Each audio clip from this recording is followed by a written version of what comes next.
2024년 12월 3일 비상계엄이 선포되었고, 그리고 2025년 3월 하순까지 비상계엄 내란 상황은 종료되지 않았습니다.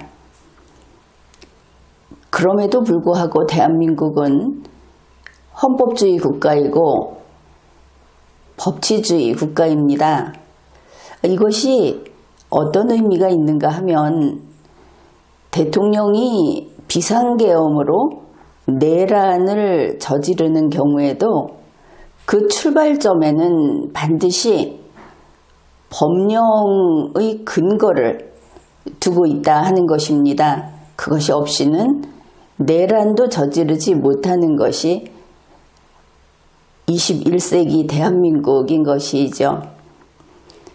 그래서 윤석열 대통령이 비상계엄 내란을 하기 위해서 언제부터 어떻게 준비를 해왔는가 하는 것은 대통령이 할 수 있는 것은 명령 단계밖에 없죠.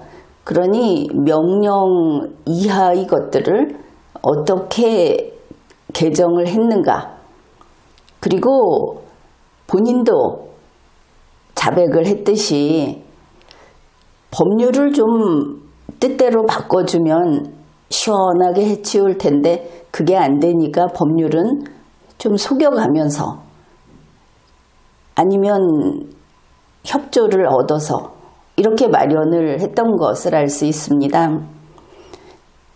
그러고 보면 윤석열 대통령이 가장 가지고 싶었던 것은 자기 손아귀에 입법부를 가지고 싶었다. 입법 정부를 대통령 아래에 두고 싶었다. 이것을 알 수 있습니다. 실제로 그것을 기도하기도 했죠. 그러면 언제부터 준비를 했는가? 이거는 치밀하게 조사한 게 아닙니다.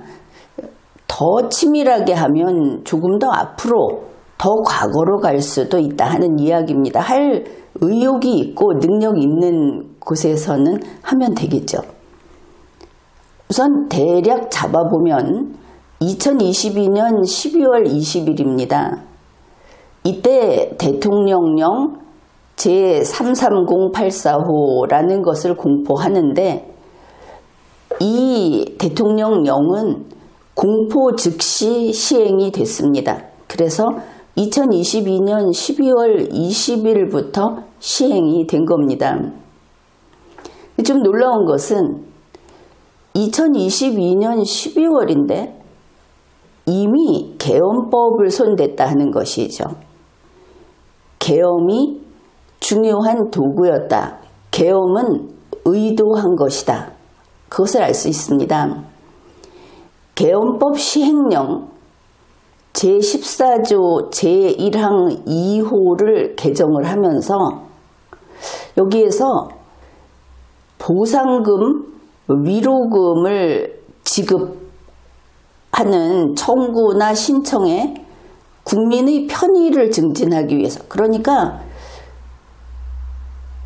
계엄을 시행하면서 국민에게 무엇인가 가해를 해서 거기에 대한 보상금과 위로금, 이렇게 나온다면 생명침해를 한다는 것을 알 수 있죠. 재산침해를 하는데 위로금을 주지는 않습니다. 그래서 이런 것들을, 국민의 생명이 침해되는 것을 전제로 하는 그런 계엄 시행을 할 생각이 있었다는 것을 읽을 수 있습니다.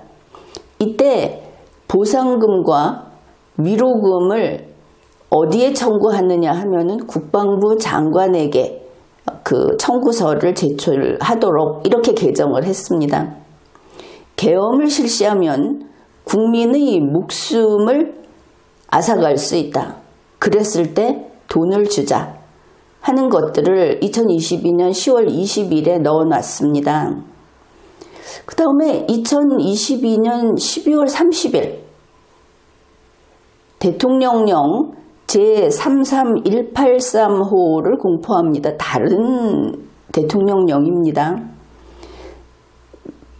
그런데 이 대통령령은 12월 30일에 공포하면서 아주 임박하게 시행이 2023년 1월 1일 이렇게 시행이 되도록 해놓았습니다.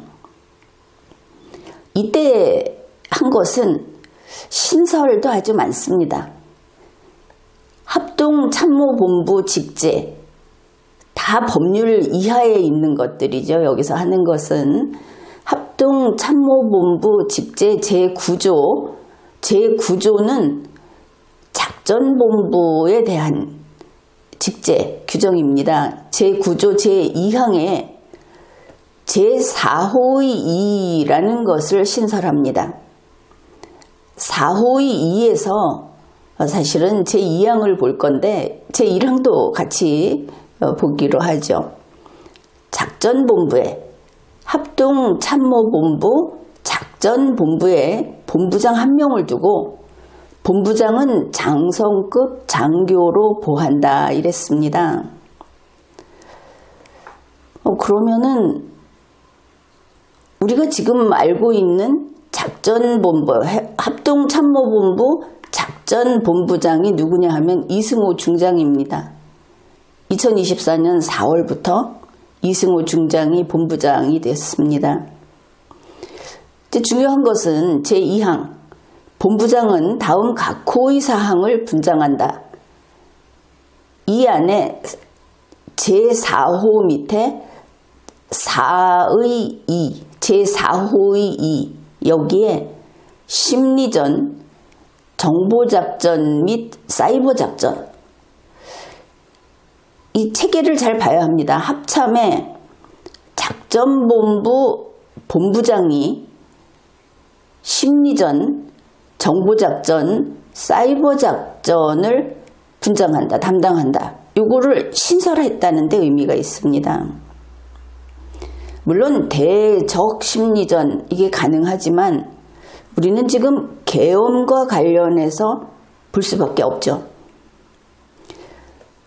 그 다음에 요 합참 직제, 이제 여기는 정상적인 부분인데 제3조 제3항에 보면 앞에 있던 내용에 추가한 게 있습니다. 모모 및 핵, 대량 살상 무기 대응본부라고 개정을 합니다. 여기에 한 구절을. 또 제11조의 2, 합동참모본부 직제입니다. 제11조의 2를 신설하는데 여기에 핵, 대량 살상 무기 대응본부라는 것을 이렇게 규정을 해 놓습니다. 이게 신설되고 제4호의 2가 신설되고, 그래서 뭔가 핵 전쟁에 대응하는 것인가 아니면 우리가 핵을 가지고 운용하려는 것인가, 아주 하위 수준으로 생각을 해보면 계엄법을 시행해서 무엇인가를 하면서 우리가 핵을 추구하는 것인가, 이런 것들을 생각해 볼 수 있습니다. 합동참모본부 직제 제11조는 군사지원본부입니다. 군사입니다. 제11조 제2항 제5호를 신설했습니다. 2022년 12월 30일에. 제5호가 뭐냐? 민군 작전 및 계엄 업무, 이렇게 됩니다. 그래서 12.3 비상계엄 당시에 군에서는 이거 합동참모본부 직제에 있는 것이다, 법에 따른 것이다, 이렇게 이야기를 하는데, 계엄 업무, 민군 작전이라는 것이 합동참모본부 직제에 들어가서 되겠느냐부터 봐야 하는 것이죠. 왜냐하면 계엄이라고 하는 것은 군에게 따로 뚝 띄워준 것이 아닙니다. 이게 그렇다면 군 자체적으로 계엄을 전부 다룰 수 있어야 하는데 헌법은 그렇게 권한사항을 규정하지 않았습니다. 계엄은 오직 대통령 1인에게 공포할 수 있도록 하는 권한을 부여했고, 계엄에 대해서는 헌법 다음에 계엄법에 따르게 되어 있습니다. 그런데 합동참모본부 직제에 계엄 업무가 들어가 버리게 되면 이 계엄이라고 하는 것이 군인이 아닌 대통령이 군의 상시 업무로 계엄 업무가 들어가 있다. 이렇게 돼버리죠. 여기에 좀 세밀히 들여다보게 되면 많은 어떤 그때부터 문제점을 발견할 수 있을 겁니다. 합참 군사지원본부의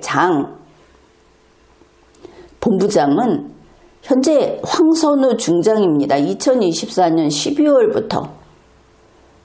그런데 참 특이한 것이 합동참모본부를 찾아보면 대통령이 있고, 그 다음에 김명수, 또 그 밑에 작전본부장, 이 군사지원본부장, 이렇게 보다 보면 이상하게 온통 해군이다. 특히 황선우 군사지원본부장은 현재 해군 작전사령관이기도 합니다. 한 곳에 몰려있다는 것이 보이죠. 그래서 2022년 12월 20일에 계엄법 시행령을 고쳐서 계엄 중에 국민이 죽거나 국민이 다치면 이렇게 그 보상금, 위로금을 청구할 수 있다. 이런 것을 넣었고, 12월 30일에 합동참모본부에서 군사지원본부장의 관장으로 민군작전과 계엄 업무를 하게 해놨다. 이것을 알 수 있습니다. 그리고 나서 2024년 8월 6일로 넘어옵니다. 2024년 이때 대통령령 제34789호를 제정합니다. 그런데 이것이 시행되는 날짜를 잘 봐야 합니다. 시행되는 날이 2024년 10월 1일 국군의 날이죠. 이때 시행이 되도록 해놓았습니다. 그러면 8월 6일에 이르르면 24년 8월 6일에 이르르면 무엇을 하느냐?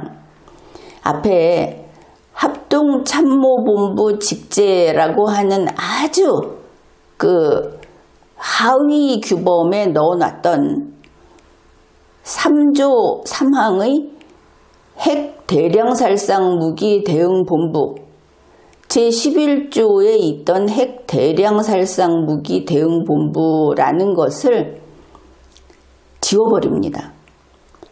두 개를 이렇게 삭제하는 것이죠. 이거를 없애버립니다. 그 다음에 이것이 국방부 장관 소속으로 전략사령부를 설치한다 하는 쪽으로 넘어온 것이죠. 8월이 되면 벌써. 그러면서 요 둘을 삭제하면서 구석구석에 이렇게 넣어놨습니다. 국군조직법 제9조 제3항에 따른 전투를 주 임무로 하는 각 군의 작전부대 등에 관한 규정, 요것을 고쳐서 여기에 전략사령부를 신설합니다. 국방개혁에 관한 법률 시행령, 이것을 고쳐서 전략사령관이라는 것을 신설하고, 군인사법 시행령을 고쳐서 전략사령관을 추가합니다. 이게 24년 8월 6일에 해서 시행이 24년 국군의 날에 시행이 되게 해놓았다. 윤석열 대통령이 2024년 국군의 날에 마치 김정은이처럼 온갖 무기, 장비 이런 것을 동원해서 너무나 지나치게 우리가 무슨 군국주의 국가 그런 독재 국가인 것처럼 그렇게 거창한 행사를 했습니다. 국군의 날 행사 퍼레이드를 했죠. 그 뒤에는 바로 이러한 것들이 있었다. 이 대목에서 보면 윤석열 대통령은 이 국방 군사 사업을 확장하는데 유난히 열의를 가지고 애착을 가지고 있었다 하는 것을 알 수 있는데, 정부 관보를 보면 이 고시를 낸 건수로도 알아볼 수 있습니다. 문재인 전 대통령이 5년 동안 국방 군사 사업 고시를 낸 것이 363건입니다. 그런데 윤석열 대통령이 2년 반 동안 국방 군사 사업 고시를 낸 것이 706건입니다. 단순 계산을 해서 윤석열 대통령이 5년간 재임을 했더라면 1,400건이 넘는 고시를, 국방 군사 사업 고시를 내는 것도 가능했겠다. 그러면 문재인 전 대통령에 비하면 4배가 넘는 것이죠. 자, 이 정도로 집중을 했다고 한다면 군 미필이라고 손가락질을 받는 윤석열 대통령은 이 군에 대단히 예산을 많이 투입하고 특별히 애착을 갖고 있었다. 그렇게도 보입니다. 이 핵 대량 살상무기 대응본부라는 것을 합동참모본부 직제에 넣은, 이것을 신설하고 이렇게 개정을 하고 했던 것이 2023년 1월 1일에 효력 발생이 됩니다. 바로 다음 날 2023년 1월 2일에 합동참모본부의 핵 대량살상무기 WMD 대응본부가 공식 출범을 합니다. 차근차근 되고 있죠. 그러면 이 대응본부는 무엇이냐 하면 2024년에 전략사령부를 창설할 거다. 그래서 이 24년에 창설이 계획되어 있는 전략사령부의 모체다 하고 밝힙니다.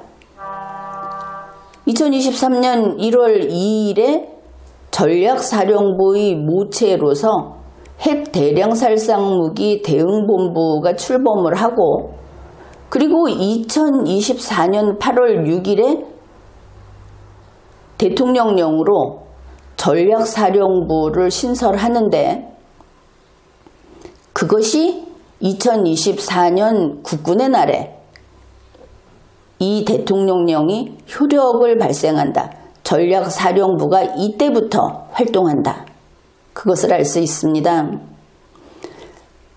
그러니 2023년 1월 2일만 해도 지금은 내란 세력이 되어버린 안보를 중시하는 우리 국민들은 이렇게 생각을 했겠죠. 한미동맹을 기반으로 우리도 핵을 갖게 되는 것인가. 그러면서 윤석열 대통령을 지지했을 겁니다. 물론 이 대응본부가 출범하면서 24년에 전략사령부 만들 거다 했을 때 전략사령부 나와도 우리에게 자체 핵이 없는데 전략사령부는 이러면 평시에는 전략사령부가 있다. 이러지만 전시에는 오히려 그 기능을 상실하게 될 것이고 주한미군하고 관계는 어떻게 할 거냐. 이런 비판이 나왔었습니다. 어떻든 강경 보수라고 하는 층에서는 우리는 한미동맹을 굳건히 하면서 핵을 갖자 이랬죠. 최소한 북측의 김정은이하고 균형을 이루기 위해서라면 전술핵이라도 다시 배치하자. 그게 안 되면 우리가 핵을 갖는다는 것이 무리면 핵연료 재처리라도 하게 그만큼 길을 열자. 이랬었습니다. 그런데 윤석열 대통령의 생각은 이렇게 마치 핵무장을 추구하는 것처럼 보이는, 실제로 그랬다고 지금은 믿어지고 있죠. 그것이 국가 안보를 위한 것이 아니고 계엄으로 자신이 영구집권을 하는, 그러기 위해서 김정은이처럼 핵을 가져야 되겠다고 추진을 했던 것이 아닌가 의심이 되는 것이 그 다음 과정들을 보면 그렇습니다. 자, 이제 보면 2022년 12월 20일에 계엄을 해서 국민이 죽으면 피해보상 위로금을 주겠다 하고 시행령 손을 봤습니다. 그러니까 얼마 전에 그 영현백 종이관, 이것을 2024년 12월에 보유분이 대폭 늘어났죠. 원래 있던 것보다 3,000개 이상 늘어났습니다. 그런데 거기에 대해서 군 측에서 그거 아니다고 하는 게 아니고 이거 2022년에 사기로 했던 거다. 그러면 이 계획의 일환이었는가 이렇게 볼 수 있죠. 계엄으로 국민의 생명을 상하게 했을 때 대책을 2022년 12월 20일에 이미 마련을 했으니까. 그뿐 아니라 2025년 3월에 그 종이관 영연백을 또 3,000개를 발주한 것이 나라장터에 올라와 있었습니다. 확인해 봤습니다. 그러니 어떤 계획과 어떤 목적 때문에 연이어 2달 사이에 6,000개 이상을 확보했는가? 추가로. 원래 1,800개 정도는 원래 있었는데. 이런 것들이 확인이 되고 해명이 돼야 하는 겁니다. 2022년 12월 30일에 합참은 작전본부에 심리전, 정보작전, 사이버작전 이런 사업을, 이런 임무를 신설했습니다. 정상적으로 간다면 적군을 대상으로 할 수 있는 건데 이것이 지난 비상계엄 당시에 다 작동이 됐다는 의심도 적지 않습니다. 그 다음에 같은 22년 12월 30일 합참은 군사지원본부의 민군작전과 계엄 업무를 신설했습니다. 자, 이 부분을 지금 덮어놓으면 안 되고 이만큼 군에서 계엄 상황에서 임무 수행을 했다. 완결이 아닙니다. 착수만 했는지 그것도 확인해야 하는 것이죠. 2024년 10월 1일에 시행되는 국방부 장관 소속 전략사령부를 신설했습니다. 합참 본부 직제에서 핵 대량 살상 무기 대응본부를 삭제했고, 그 다음에 2024년 12월 3일은 비상계엄 내란이 발생한 당일이죠. 그런데 그날 대통령 경호법이 개정이 돼서 바로 효력 발생을 하게 된 날입니다. 물론 이 해당 사항의 효력 발생은 2025년 6월부터 하게 돼 있습니다. 또 뭔가 거창한 일을 저지르려고 했는가 싶은데 이번에는 경호처가 직무집행을 하다가 국민을 죽이거나 다치게 하거나 했을 때 보상 근거를 규정했습니다. 그 이야기는 경호처가 국민의 목숨을 해치는 직무집행을 할 수 있다는 것. 경호처가 한 그 직무집행은 위법하지 않다는 것이 돼버립니다. 법령으로 보상 근거를 규정했기 때문에. 그런데 이번에 방첩사령부 등에서 나온 메모를 보면 경호대 경호처라는 것이 어디인가 했는데 경호처가 무력을 행사하는 데 투입이 되도록 돼 있었던 것으로 보인다는 것이죠. 이런 것들이 마련이 되어 있습니다. 그리고 2024년 12월 3일에 비상계엄 내란을 일으켰죠.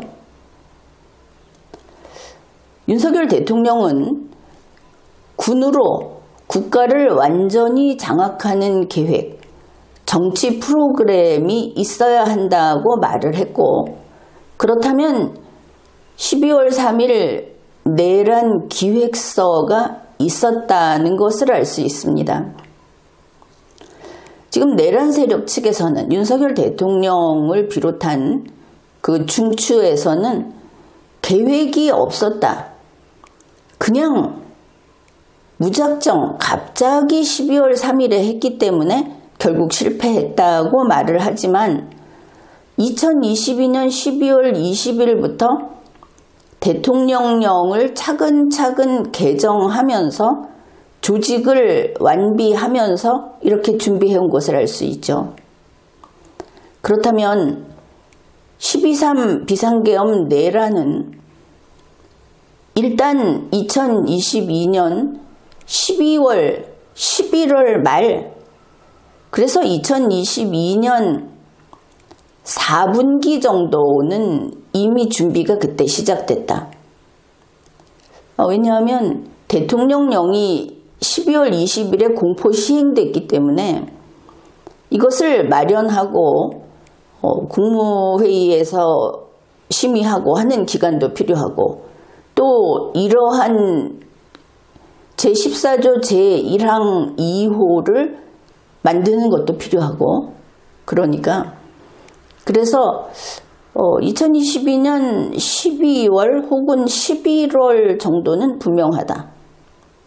그때부터 시작됐다. 이것을 알 수 있습니다. 그러니까 그 소위 안보를 매우 중시하는 우파들이 생각하는 대한민국의 안보를 튼튼하게 하기 위해서 핵을 보유하자 라는 것과는 관계가 없구나.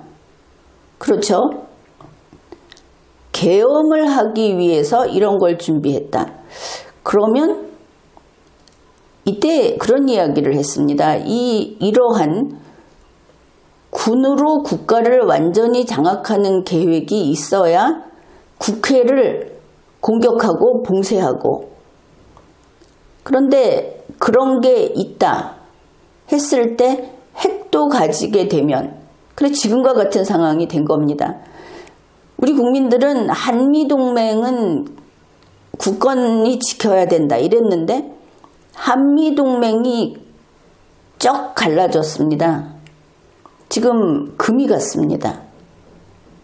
바로 핵을 보유하겠다고 추진하면서 반미를 계속했던 것이죠. 그러면서 가증스럽게도 내란 세력은 트럼프를 외치고 미국이 윤석열 내란을 뒷배를 봐줄 것이다. 이런 허위 정보를 전면에 내세우고 있습니다. 가짜뉴스가 참 그럴싸하게 들릴 지경이 된 것이죠. 또 한 가지, 전략사령부를 설치하는 것이 2024년 국군의 날이었다. 그날의 행사를 보면 윤석열 대통령이 굳이 조선시대 왕이 올라섰다는 월대에 서서 그날 행사를 진행했다고 했을 때 사실 대단히 찜찜했었습니다. 윤석열은 왕이 되려고 했구나. 그런데 윤석열 대통령이 이 나라를 바꾸려고 했던 것은 군으로 국가를 완전히 장악하는 그런 국가, 그런 것이었구나. 그리고 국회는 절대로 독립해서 둘 수 없다. 국회는 대통령 밑에 들여와야 한다. 현재 보면 국회와 사법부를 대단히 못마땅해 하면서 저걸 없애버리겠다고 하고 있는데, 윤석열 대통령 측에서 어차피 12.3 내란 기획서를 보면 그들이 대통령의 하위 기구로 되어 있지 않았을까. 적어도 입법기구만큼은 확실히 우리가 생각하는 정부라는 것이 그때도 존재한다면 정부 속에서 흡수하는 그런 구조였을 것이다. 이렇게 생각할 수 있습니다.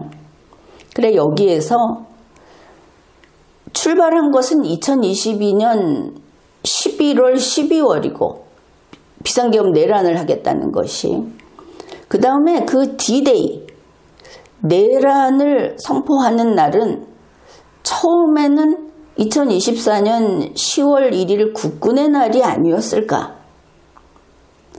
준비가 잘 되고 있으니까. 그런데 어떤 이유로 그것이 잘 안 됐고, 그 다음 두 번째는 11월 4일이었을 것이다. 이것은 미국 대통령 선거하고도 관련이 있고, 여러 가지 여인영 사령관도 11월 초에 하려고 했다고 이야기를 했고, 그런 증언이 많이 나오고 있죠. 그리고 결론적으로 2024년 12월 3일에 비상계엄 내란을 일으켰다. 이것을 알 수 있습니다. 지금까지 리걸마인드 연구소였습니다.